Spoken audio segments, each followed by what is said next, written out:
Hello, folks. It is a pleasure to see you again this week. I'm Tarah Wheeler Van Vlack, and as you can see here in Seattle, we're having a conversation about tech accelerators in weather that is absolutely ridiculous. So it's like 100 degrees outside. Fortunately, it's a little cooler than that in my apartment, and I am joined today by the amazing and wonderful cats that are crawling all over everything in my house, as well as Goetze and Brandy Rhodes of 9 Mile Labs. Thank you so very much for being here today with us, ladies, and it is a pleasure to have you here to talk about what it's like to be inside a tech accelerator. Please introduce yourselves and tell us more about you. Well, my name is Brandy Rhodes, and I am the community liaison for 9 Mile Labs. So I handle everything that's public facing. So I do the marketing, I'm an event specialist, I do biz dev. We go out basically and evangelize 9 Mile Labs. And my name's Caitlin. I'm the cohort director for 9 Mile Labs. So I help, once we get the cohort started, I help run the actual program that everybody's going through. So I'm sort of the master of the ceremony, so to speak, when we get the ball rolling and run it for 3.5 months and then graduate them at the end. So we are the yin and yang that run this organization and run the program. I like to say the Cheech and Chong, but it's more Cheech and Chong, really. Welcome to Washington State. Yes, we're located in downtown. So we're located in downtown Seattle, so right in the proper business district here, and we share space, we rent space, I should say, from Surf Incubator. So we are in partnership with them and in close proximity to a lot of tech entrepreneurs around here, which just adds to the whole program.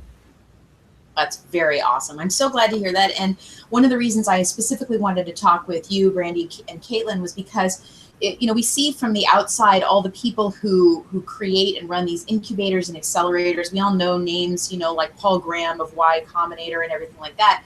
But we don't ever really get a chance to see what it's like actually inside the accelerator or incubator itself. And so I guess one of the first things I would ask you is, what is the difference between a tech accelerator and a tech incubator? That's a good question. So we're the tech accelerator that's located inside of a tech incubator. So Surf Incubator is really the physical space here. So it's a physical space that houses entrepreneurs. It gives them the opportunity to not think about the 60% of running a business in actual physical space, having office, running the internet, all those things. It gives them a quicker acceleration in their business. So Surf Incubator here specifically stands for Startup Real Fast. So they give them the opportunity to get themselves on the ground and on the ground running. And then a tech accelerator like 9 Mile Labs, which we're specifically focused on B2B tech companies, so business to business tech. So we're focused on collecting a group of entrepreneurs, companies, and getting them through a program that gets them accelerated forward much quicker than they would over a period of time. So in 3.5 months, we make a lot of magic happen. So we're starting on all the different aspects of their business. We're honing in on all the different areas, and then we're kind of pulling that all back together and then graduating them at the end, so they give a really great launching point from that point forward. So they just get a lot more traction. They're getting closer proximity to all the right people, mentors, investors in the area. And so kind of the combination of both of those together is you're just getting a much better chance of success. Yeah, just to kind of piggyback on what she's saying is that a lot of incubators are kind of co-working spaces where you can have a community and you can ask your neighbor what they're involved in, kind of the tricks of the trade kind of thing. And sometimes they have like little meetups and stuff that they host that you can kind of opt in or opt out of. But an accelerator is an actual program. And not only do we invest our money, but we, those accelerators also invest their network. So their network of mentors and investors and the greater entrepreneurial community. But just like Caitlin does, she runs the program. So there's actual points that you have to, that 9 Mile in particular has found that you have to measure yourself against as a startup to survive. And so we run you through that, where it doesn't take you 2 years if you're on your own. We can help you make those points in the 3-month program. So like she said, when we exit them and then they move on to other places. That is absolutely killer. I know that an accelerator is really intended for companies in a very early stage. But sometimes it's kind of weird starting a company. You're not really sure what stage you're at. Can you give some basic guidelines for the kinds of companies that should apply to an early stage tech accelerator like 9 Mile Labs? Yeah, absolutely. So basically the companies that we're looking for, and the best way that I've identified it, is those that are just at a point of inflection. They want to go and start moving past They know they have a solid idea and they want to start making that acceleration growth, right? So they're starting to pull in people around them. They're starting to pull mentors in around them, starting to pull all the ideas and the needed elements for their startup to grow. And they're ready to start putting some gas on it. Like they're ready to start moving forward much quicker. They're ready to give 100% of their time and their effort to be a part of the program. So they're just outside of what I call kind of the green stage. So the green stage is sort of, they don't even really maybe understand what entrepreneurship entails. They kind of have a general understanding. They know that they need to devote themselves to it. And then they've started to work on an idea. They've started to vet. They know that it's a solid idea. It's based in a good industry. It's got some slight competition around it, and it's in a good market. And they say, you know, if we put the right time, effort, and money behind this, we could really make something grow. And so they're just outside of that. They may have a beta product in place. They may have it already on the ground. They might have a couple customers in place, which is all great. But they're ready to make sure that the idea that they're putting their time, money, and effort behind is really something they can work on for the next 5 to maybe 7 years. Okay, well, that's what the kind of company you're looking for is, but there's also another component. I mean, I know you turn down some companies, so let me ask you, what makes a really sexy applicant to something like this? What makes someone super attractive and a really good fit for a tech accelerator as opposed to somebody who's got a great business? Mm-hmm. Mm-hmm. Well, one of the best things, or one of the most important things that we look for is the team behind the company. So our partners and us all agree that you know, one of the best team dynamics that we've seen is it includes a hustler, a hacker, and a visionary. So those 3 people combined really have all the components necessary to really see an idea through. So as you start to put all the stress tests on an idea and on a startup company, and you start to hit some of those questionable points in the growth of the company where you need to lean more heavily on your tech, your CTO, you need to lean more heavily on your CEO or your salesperson, your marketing person, and all those people in tandem can all work together really well. So the team is the biggest thing that we really look at behind, obviously, a very disruptible big idea and something that's got a lot of traction to it. But the team is one of the biggest aspects for us to look at. It's very important because the team behind it is just going to grow the company.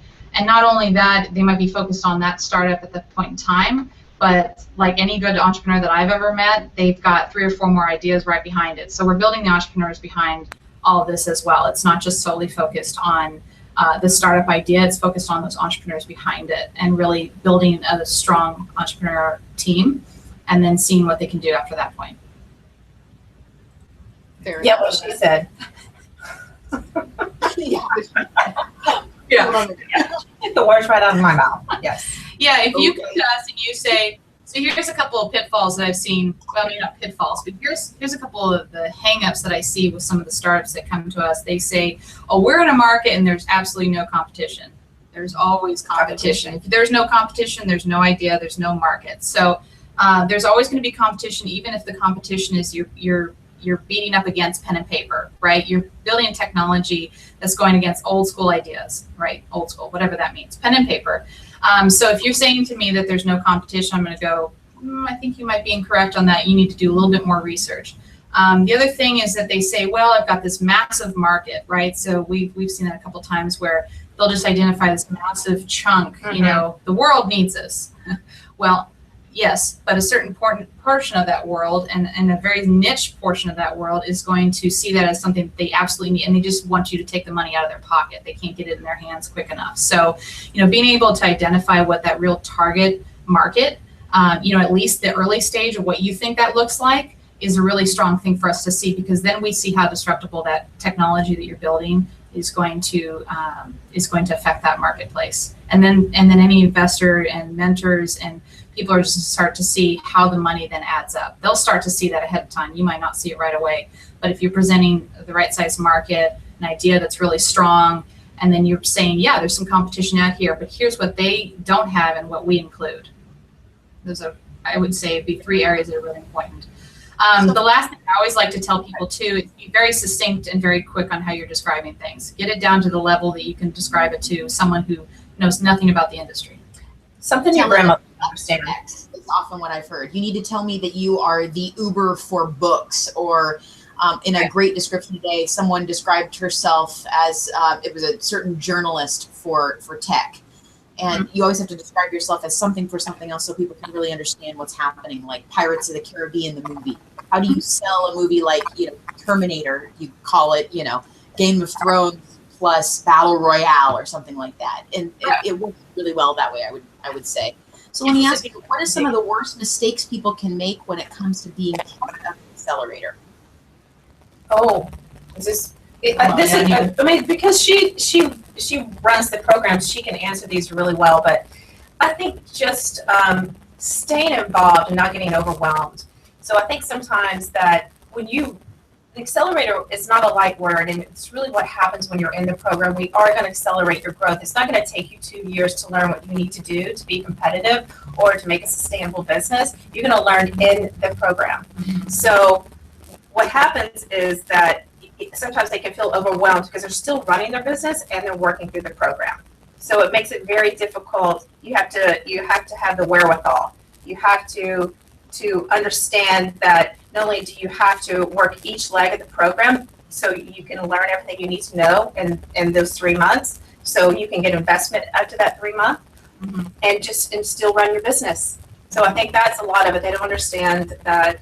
Well, that's not all of them, but there's a portion of people that it's kind of like a boot camp, and like the military brings these folks on. Not everyone's going to make it, but the strong will survive. Yeah, I love that. It's Battle Royale for tech. Fair enough. What is, and just so you know, we're going to take a couple of questions from the audience here in a little bit, but what are, say, the 3 things that you wish all of the new people coming into each one of your classes, each one of your programs would know before they got there, or just know somehow? This is good for you. Yeah. I wish they knew. I wish they knew how valuable their initial network is when they walk into an accelerator program, what they already have at their disposal, and the people that they already know. I think sometimes I see a lot of companies come in and they expect you to kind of present a whole new network, and then that's got all the answers in it. There are so many people in their own network that they already know because they're coming to us as the industry experts. So we might not have as many. We have experts in our mentor pool, and that's what Brandy helps run as well. And those people certainly come in at an expert level and be able to provide that input. But we have people coming here, ideally, who have years of experience in a certain industry, and so they're the subject matter experts. And so their network surrounding that is so valuable. And I think I don't like seeing when people will dismiss all that and kind of expect that they're going to meet all the right people. It's like lean on all of that. It's just a huge, vast network. So being able to kind of navigate that properly. I think one of the other things that I like to see is those who are able to be coachable. And this goes to what Brandy was just saying too, is being able to kind of step back enough times to listen to the feedback coming in, know what's going to work for your business, period. You're the ultimate decision maker in the end of that. But being able to be coachable enough and to say, okay, I don't know everything. This is my first time around. And so I'm learning. I'm in a learning stage, but I'm making all the ultimate decisions. So I think that's one of the biggest things. And I think the last thing for me is just bring your personality. This is you're putting your definition on this, and so it's not just about I might see the most exciting idea in the world, and I might not see it, but some people see it as being something that's just revolutionary. But I tell you, I get more excited about those entrepreneurs and CEOs, CTOs, CM, the whole team, who's super excited, and they just have a brand around them. Like I think about, we were just joking because we have a ghost truck hat here. Their brand is so strong, and it's not just because it's a great logo. They live it, like they live it day in and day out, and they really have a way of just keeping that focused in. And they brought their personality to the table. It's like I know each of those individuals, and it stands out. It's who they are, and so it's the culture, it's the brand. It all wraps up. And don't put on that full business facade that you had for 15 years working at Microsoft or working at Amazon, which we all respect. I mean, it's all amazing. You want to see that personality behind you because you're building yourself. This is a brand that you're building, and you have all sorts of freedom to create and to just live it day in and day out, because you are going to be living it day in and day out. It's a 24/7 entrepreneurship job. So it's not more comfortable than a corporate job, but it's going to be a lot more freeing. And so I like to see that come through in the program as well. And just to piggyback on culture, I think that's really, really a big deal. So bringing out your personality brings the culture, and people want to be a part of that. So when you're trying to acquire new talent, when you bring people on, that's what they're interested in. Especially when it's a lot of times you're bringing folks on for a sweat equity. They want to be a part of something. And that's not only just a startup and the lure of that, but also the culture that they're buying into. And so that's super important. I think a lot of times when I look around at all these startups, people have, developers are super needed. Everyone needs a developer. But they really, when they're out looking for jobs, they're out looking for a culture that they can tap into. So bringing your personality is super, super important. I love that. And we talk a lot about personal branding, I think, in technology, and sometimes we don't really understand it. I think one of the key things people don't really understand is that there is a great deal of power in being yourself. From my perspective as a technologist turned someone who talks to human beings on an occasional and sometimes daily basis, is that, being who you are is not a bad thing. That standing out is actually a really great thing. And more than anything else, what it does is it saves me time. Just being myself on a daily basis means that I don't have to think about the image that I want to put out there. I'm just me. And don't be forgettable. It's like have something that stands out about yourself, and I think all three of us have talked about that offline in different ways. But don't be forgettable, because if your idea is that next revolutionary idea, but you don't have to come out looking a certain way, but just be a lot more authentic. And that just then reiterates your coachability. It then reiterates how well you can build a network around you. So it all just kind of bleeds together nicely. So the curriculum side of it is vastly important, and we need to kind of dive into that's a big part of the Accelerator program. But what wraps around that is how you build yourself in this brand, and you have all sorts of freedom to do that. So it's a big job, but it's a worthy one. Well, and just the word authentic is super, super important. I think that people, they can see through your bullshit. Yeah, they can. It's just that simple. 12-year-old sister's watching this one possibly. So sometimes the kids watch it, so keep it PG-ish. All right. Yeah, no, it's true. Yeah, and it's total crap when somebody is lying to you. You can tell instantaneously. People don't think that other people can tell when they're lying. I don't know why, because it just radiates all over their face. I'm a nerd. I sit behind a computer desk all day long.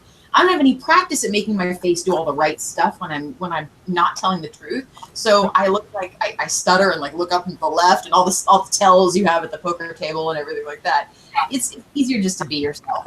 So yeah. Well, a lot of times, but one more thing on that is just that you're asking sometimes for people to work 80 hours a week, and they have to believe in you. And so that authenticity is super, super important. Mm-hmm. They want to believe in you, and they want to believe in the product. Mm-hmm. I've seen best practices on both sides of that. Doesn't matter the idea, so yeah.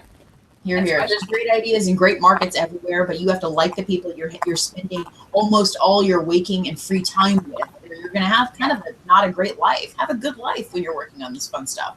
And if anybody's thinking it online, what does that matter when it gets to like just need to put cash in the pocket to make the idea move forward? Investors are just as interested as anyone else as what your personality, who you are behind the curtain.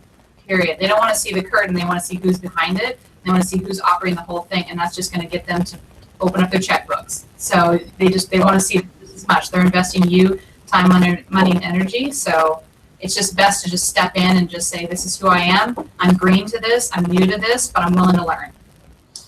All righty. Well, let's get to the portion where we take some questions from the audience. I've had 3 questions in advance already, and then I see a couple more lining up here. But the first question that I have for you is, I'm a woman, am I welcome? And the question was about some of the logistics around being female, like childcare, but essentially it comes down to, how do I get accommodated as a woman at a tech accelerator? Mm-hmm. A couple different ways to look at that, I suppose. Well, I think that in the tech industry, we all know that there's not a lot of women out there.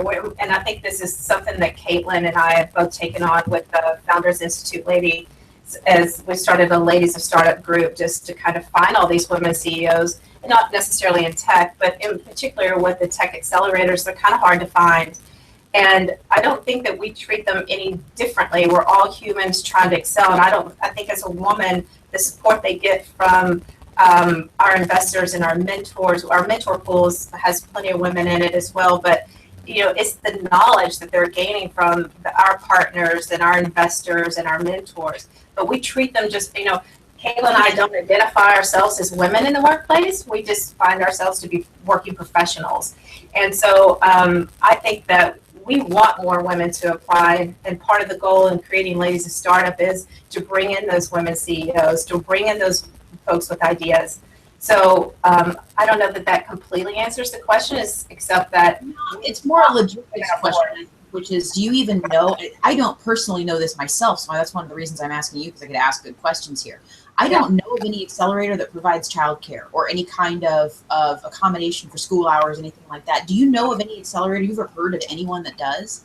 No, not currently. No. Not currently, but I think that the concept of accelerators and incubator spaces is just growing in Seattle. So we're here in Seattle, but it's just, there's going to be more of them. There's going to be there's more spaces being built. So Galvanize, is one of the newest here. I know that the Impact Hub over there, I know that they actually do, I believe they've redone an area in there that's all focused on childcare. So it's just, yeah, so don't take my word for that, but I'm pretty sure that part of their remodel project was to include that. So it's just going to happen to accept a larger group of people. So yes, there's always considerations like that, and that's what is very important to bring to the table when you're considering any sort of accelerator program. And that's honest questions of, say, is there anything around here? Is this included?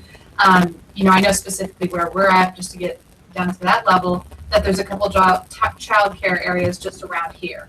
So, I've had people come to the question like, hey, I've got a dog and I'd like to have him around me. Does your space include? Is that an opportunity? Yeah. So it just. There are, yes, and there will be more that accept that, just because there are more people willing to to join an accelerator program, or to be able where the demand is there, the demand is there, and people will find a way to meet demand when they find the demand. I get it. Let me, it sounds like the next question, I'm starting to sense a theme here. This is someone who's older who wants to know that if you accept people who aren't just in college. Oh, absolutely. Yes. Yeah. Our age range, sorry, Brandy, is, I think, between 21 and 50, I think, is, at this point. So, we're now 4 cohorts in. We're working on our 5th one. No, it does not matter the age. It's not just college kids who have a great idea, and some of those are a little bit more focused on the consumer side of it. I've said a couple times before that, what we're really looking for, and some of the best B2B tech ideas that have come forth have been from people who are industry experts. So that entails a bit of time working inside of an industry. So, for example, we have a couple individuals in our alumni program who, one team combined, I think, has, there are 3 individuals on the team, and they have over 35 years experience in one industry. And then we have another group where there's 2 individuals and they've combined 40 years experience in another industry. So just having that industry experience is very, very key. So again, they're knowing what are the ins and outs, what are the issues, and ideally their technology is solving that. So no, there's no age. And to that point also, sometimes it's nice to have seasoned entrepreneurs come in. And so maybe it's their 3rd startup that they run through the NAMA Labs program, which has happened. Mm-hmm. So age is just not what we're looking for. Let's go back to something that she said earlier, was that, we're looking for a hacker, a hustler, and a visionary. And that has no discrimination on age. So no, it does not. Yeah. Oh, I got a question here. What's 9 Mile mean? So we're big fans of Steve Blank. So he's got his business model plan, and there's essentially 9 different areas in there. And so we consider it to be like the 9 milestones. So that's where it comes from. We're big fans. Steve Blank, yes. So he's sort of the lean startup guy. Yeah, very focused in on lean. Sort of the godfather of certain, I don't know how to describe it, but he's just a great guy to follow. He's got a lot of experience, knowledge, and is able to present it in a way that's very easy to digest. And we just follow a lot of his methodology, and then we created our own. I got a question here. What is my likelihood of getting investment, and how much will I get if I go through the program? Get right down to the point, right? Yeah, get down to the money. I love it. Get down to the money. So the accelerator program that we run here with 9 Mile Labs is the companies that we do accept. Each of those companies receives a $35,000 investment. So we consider that to be a seed investment, right? where we take an 8% trade on the equity of the company. And then after that point, obviously, we go through a program. And during that time, and this is one of the biggest pluses of being part of a program like this, is we're starting to, as we get to know you, the individuals, we get to know the company, we start building up the company, we start making introductions to investors. Now, these are very curated introductions. It's not just a list of people that we say, yep, these 10 people will meet these 10 companies every single time. It's based on industry expertise, activity as investors. And it can take, there's never a set period of time. Like after 4 months after you're going through an accelerator program, you're going to get a huge check in your pocket and you're going to be able to do all the things you do after that. It is absolutely the hustler inside of the company that's going to be able to take the thing forward. And so it might take you 3 months, it might take you 6 months, it might take you a year, 2 years to get the capital that you need to do the next stage. So it might be a $500,000 investment to get the developers in place to do the next step. It might be the $2 million that you need to add to your team. It's totally dependent on the companies and how quickly they've been able to show, and this is a huge point for us, how quickly they're able to show customer traction. So we start day one on customer traction. You better start hustling and getting out there and start to talk to people and start building that customer base. The more customers you can show and the more validate you can show behind the idea, that's how quickly the money's going to come to you, so to speak. There's no time, we can't present an exact time frame on that, but as soon as you can start showing that traction, I mean, if you don't have to go out after investment money and you can start building a customer base and start getting revenue from that, that's wonderful. Then go. All right. Yeah. This question for Brandy, and it is about where they can see you in public talking about when do you hold any public meetings, where any place they can go to for information? Do you do any broadcasts? Can they meet with you?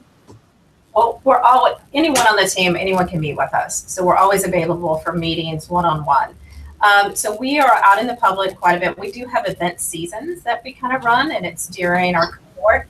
So I think during those 3 months we're more public facing. So we go to a lot of the popular meetups around here and meet folks in at New Tech Seattle, New Tech East Side. We do host some of our own mixers, we call them. And some of them are for mentor specific mixers. And then we have some that we have during the cohort, and those are our cohort mixers, but that's a very curated group. At the end of our cohort, we have a big graduation day. We call it M9. We have over 600 people show up at this event. I was at the last one. It was a great one. Good event. Great one, yeah. So everyone's invited to that.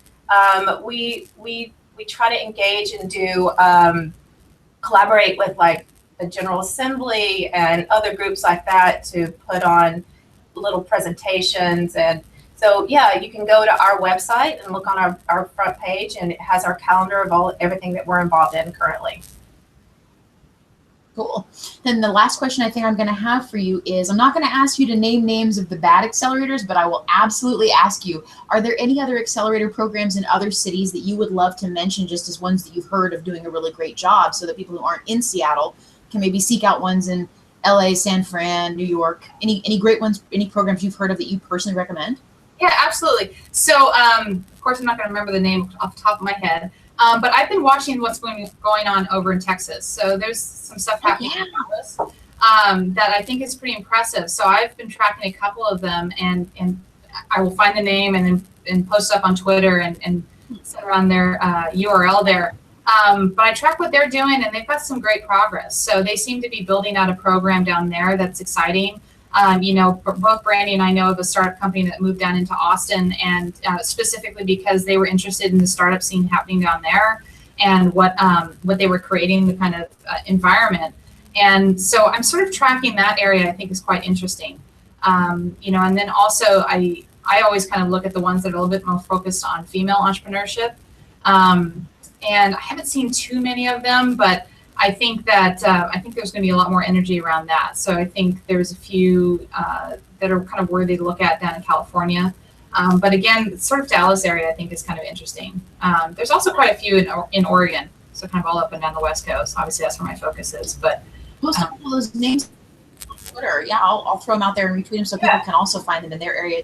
I'm from Oregon, so I'd love to help folks out there know a little bit more about what's available to them for accelerators and tech in the area. So any last words of advice for budding entrepreneurs? And I'm still not using a Washington State, inside joke on that. Budding entrepreneurs in any part of the country. Any last words of advice? I think my advice is always just throw your hat in the ring. Like, give it a try. Put the idea out there, even if to just start a conversation with us. We've met people 2 or 3 times. They're saying, they'll start with one idea and they'll be like, well, I'm kind of working on this one. We just start the conversation. It's just we're human here too. And we like to just kind of hear people who have interesting ideas. So that's always mine. It's just throw the hat in the ring and get it going. It doesn't have to be perfect out the gates because that's what we're here for. Absolutely. I would like to say that, this organization that Kayla and I work for, Nama Labs, is amazing. I think the humans that we've been able to work for, which is Sanjay Puri, it's Sandy Sharma, and Kevin Croy, are amazing. And in this program, which I think is so fantastic, is that these guys that come in here and they sit in our cohort, they have access to these investors and partners all day long. And there's not a lot of places you can do that. And so I think that another thing that I like about them is that they're so tangible to the outside world, not just to our cohort. And so, like, if you have an idea and you just want to talk to someone about it, reach out to us. Our guys will talk to you about it. If it's not right for our we will recommend and make connections for you. So we are so tangible, and we want to hear what everyone's doing, what your ideas are. It keeps us fresh as well. So please reach out to us. We'll help you anyway and get you connected to anyone you like to talk to if they're in our portfolio. Mm-hmm. I absolutely love that. And just on that note of hopefulness and looking outward, let's go ahead and end it for the week. And thank you very much, Brandy Rhodes and Caitlin Goetze, for showing up this week with us. Thank you to 9 Mile Labs for letting them away from their desks for a couple of minutes. Wait, no, you're still at your desk. Thank you so much. It's been a real pleasure. It was great talking to you this week. We're going to hopefully get to keep our sunglasses around for a little bit while longer. I will see you folks next week on July 8th, where we will have our regularly scheduled talk again. Have a lovely week, folks. I'll talk to you soon. Bye-bye.